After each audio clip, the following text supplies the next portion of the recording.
नुमाए ज़िया के साथ प्रोफेसर ज़िया। पाकिस्तान के सियासी निज़ाम से मुतल्लक अगर मैं कोई तंज़िया फ़िक्र देना चाहूँ तो सिर्फ इतना ही कह सकता हूँ कि पाकिस्तान की सियासत एक ऐसी बीमारी का शिकार है कि जिसका इलाज जो है वो लुकमान हकीम के पास भी नहीं है। बतौर पॉलिटिकल साइंटिस्ट अगर हम किसी बीमारी की तशख़ीस कर सकते हैं और उसका इलाज तलाश कर सकते हैं तो फिर उसके ऊपर उस बीमारी का कायम रहना जो है वो दरअसल तशख़ीस की कमी या इलाज की कमी की वजह से नहीं है, बल्कि तशख़ीस और इलाज को इख्तियार ना करने में। और अगर ऐसा हो तो फिर कहा जाएगा कि ये वो मर्ज़ है जिसके अंदर हकीम लुकमान भी जो है उसका कोई नुस्खा जो है वो कामयाब नहीं हो सकता, या वो भी इस बीमारी का जो है वो इलाज नहीं कर सकता। पाकिस्तान की सियासत का अलमिया यही है कि पाकिस्तान की सियासत के अंदर तमाम जो कबाहतें हैं और जो तमाम कमज़ोरी हैं और जिसके बग़ैर पाकिस्तान का सियासी निज़ाम जो है कभी आगे नहीं बढ़ सकता, वो ऐसी बीमारियां और ऐसे पहलू जिसका इदराक जो है वो पाकिस्तान के अंदर सिर्फ पॉलिटिकल साइंटिस्ट के तौर पर मुझे नहीं है, या पाकिस्तान के सियासी निज़ाम से वाबस्ता जो है वो हुकूमतों को नहीं है। पाकिस्तान के सियासी निज़ाम के साथ वाबस्ता इनडायरेक्ट सिर्फ हुकूमतों का नहीं है, बल्कि पाकिस्तान के अंदर हर फर्द, हर बच्चा जो है वो इन बीमारियों से मुतल्लक जानता है और ये जानता है कि पाकिस्तानी सियासी निज़ाम को अंदर ये जो बीमारी है, इस बीमारी का इलाज भी क्या है। लेकिन सवाल ये पैदा होता है कि जब भी हमें हर सतह के ऊपर जो है वो पाकिस्तान के सियासी निज़ाम की बीमारी का पता है और उसका इलाज भी पता है, तो why not Pakistan system, political system is becoming a healthy system. तो इसकी बुनियादी वजह यह है कि पाकिस्तान के अंदर जो हम सियासी निज़ाम के अंदर कि why the politician are not willing to agree और to accept the principle which are the basic principle of any democratic system, or which are called the basic constitutional principle in Pakistan to have the democratic system. बस सिर्फ इतना ही अलमिया ये है ना कि पाकिस्तान के अंदर जो है वो तमाम जो आइन और कानून के जो ज़ाब्ते हैं उनके मुताबिक सियासी सरगर्मियों को जो है वो तश्कील दिया जाए। अब अगर हम देखा जाए इस वक्त की भी जो महाजराई है और जिसकी महाजराई जो है वो सियासी कुव्वतों के साथ साथ अब गैर सियासी इदारों के साथ भी इसकी जो है वो एक नशोनुमा पाती चली जाती है, और जिसका अमल किसी भी सतह के ऊपर, चाहे वो सियासी सतह पर हो, जिस तरह फैलता हुआ नजर आता है गैर सियासी इदारों के साथ, ये कोई भी ऐसा पहलू नहीं है जिसको हम किसी भी सतह के ऊपर ये पैदा होना जो है वो किसी को अच्छा अमल जो है वो करार दे सके।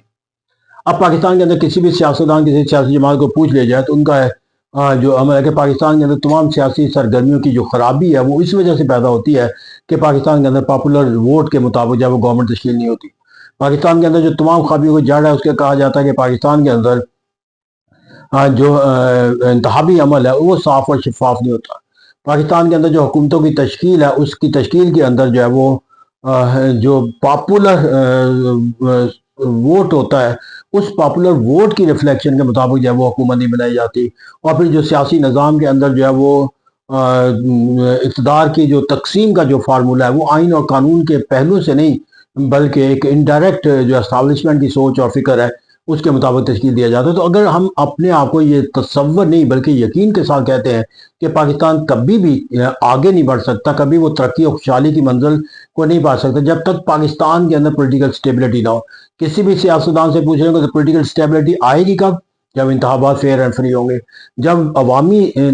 जो ताकत है वोट की हासिल करके कोई हुकूमत तश्कील नहीं देगा, उस वक्त तक सर्टेनिटी और कॉन्फिडेंस। पाकिस्तान के अंदर जो हॉस्टिलिटी और एनिमिटी पॉलिटिकल फोर्सेज के अंदर पाई जाती है ये उस वक्त तक खत्म नहीं होगी जब right to form the government is given to the party which deserve for that. तो इस तरह कहते हैं यहाँ पर जाकर हमें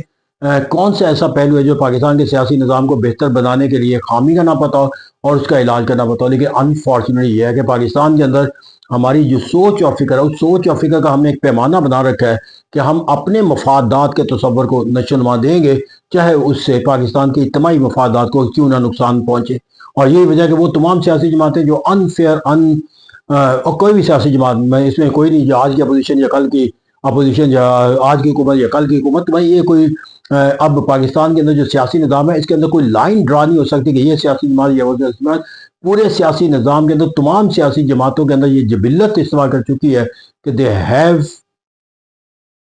to ensure the power in the power structure. اور یہی عمل حاصل کرنے کے لیے وہ تمام جو ریسورسز ہوتے ہیں ان کو مینیپولیٹ کرنے کا معنی اور مفہوم پیدا کرتی ہیں، چاہے وہ قانون سازی ہو، چاہے وہ الیکٹورل عمل ہو، چاہے پھر اس کے نتائج کو تشکیل دینے کا عمل ہو. پھر وہ تمام سرگرمیاں جب انلیگل انفیئر مین کی عکاسی کرتے ہیں تو ہاؤ اٹ از پاسبل کہ ہم اس سے کوئی ایک پازیٹیو فروٹ جو ہے وہ حاصل کر سکیں. تو جب میں کون سا ایسا پہلو ہے جو سیاستدانوں کو سمجھانے کی ضرورت ہے کہ جو بیج آپ بوتے ہو وہی آپ کو پھل کاٹنا پڑے گا. جب آج تک سیاستدانوں کو غیر جمہوری رویوں کی وجہ سے، غیر جمہوری اقدامات کے ذریعے، انکانسٹیٹیوشنل اپروچ کے ذریعے جب اقتدار ملا ہے تو اس اقتدار کے اندر ان کی عزت، وقار اور احترام اور اسٹیبلٹی اور سرٹینٹی گورنمنٹ کو کتنی حاصل رہی ہے؟ کب تک وہ اس کے جو ہے وہ اپنی طاقت کا جو ہے اسے مرکز اور محور جو ہے بنانے میں کامیاب؟ اگر ماضی میں آج نہیں ہوئی تو آئندہ بھی کبھی نہیں ہوں گے. تو اگر سیاستدان اپنی طاقت کو جو ہے وہ طاقت کے ذریعے یا طاقت کے ماخذ کو حاصل کرنے کی خواہش اور جبلت سے محروم کر کے طاقت حاصل کریں گے تو how they will be called a powerful political force. اور جب وہ تک powerful political force then how we can say that Pakistan as a powerful effective political system. تو میں یہاں پر المیہ یہ ہے کہ we should have the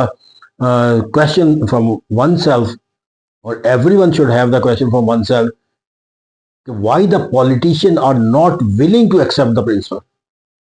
اور اگر میں اس کو روسو کی زبان میں بات کروں تو سمپل سا ہے کہ المیہ یہ ہے کہ پاکستان کے سیاسی نظام کے اندر جو کردار ہیں، چاہے وہ ڈائریکٹ ہیں چاہے وہ انڈائریکٹ ہیں، they have become the victim of the actual will. Actual will مین کیا ہے کہ آپ صرف وہ سوچ اور فکر کا زاویہ رکھتے ہو کہ جو آپ کے لیے فائدہ مند ہوتا ہے. آپ دوسروں کے جو فائدہ ہے اس کے لیے جو سوچ اور فکر سے اپنے آپ کو بالا تر تصور کر لیتے ہو. تو ایسا میں جو سوچ اور فکر میں کسی آرگن کو جسم کو ہونی چاہیے کہ وہ اپنی صحت کے بارے میں اگر سوچے گا، اور اگر باقی جسم کے اعضاء کمزور ہو جائیں گے تو پھر جسم کمزور ہو جائے گا، اور اس کی کمزوری کے نتیجے میں اس آرگن کا بھی طاقتور رہنا ممکن نہیں ہے. جسم become the powerful, the body become the powerful when each and every organ of it's healthy. تو جب ایک سیاسی نظام کے اندر ہم سیاسی نظام کے تمام پہلوؤں کو آرگن کو تندرست نہیں کریں گے اس وقت تک سیاسی نظام طاقتور. جب سیاسی نظام ہی طاقتور نہیں ہوگا تو جو اس کی کریچرز ہوں گے، میں جو کریٹر اگر خود ہی کامیاب نہیں ہے، وہ خود ہی افیکٹو نہیں ہے، وہ خود ہی اسٹینڈ نہیں رکھتا تو اس کی کریچر جو ہے وہ کیسے طاقتور ہو سکتی ہے؟ لیٹس ہوپ کہ we will make the creatures the more powerful. I mean by the creature, the political systems aspect, the political system input, the political system functioning aspect. جب تک ہم اس کو بہتر نہیں کریں گے تو اس کے آؤٹ پٹ کے طور پر ہمیں کبھی طاقتور سیاسی نظام دستیاب نہیں ہوگا. اور جب ایسا نہیں ہوگا تو پاکستان کی اسٹیبلٹی، سرٹینٹی، کنٹینیوٹی اور جو ڈگنیٹی اور ریسپیکٹ دنیا کے اندر ہمیں خواہش کرتے ہیں، that will remain a dream. Thank you very much.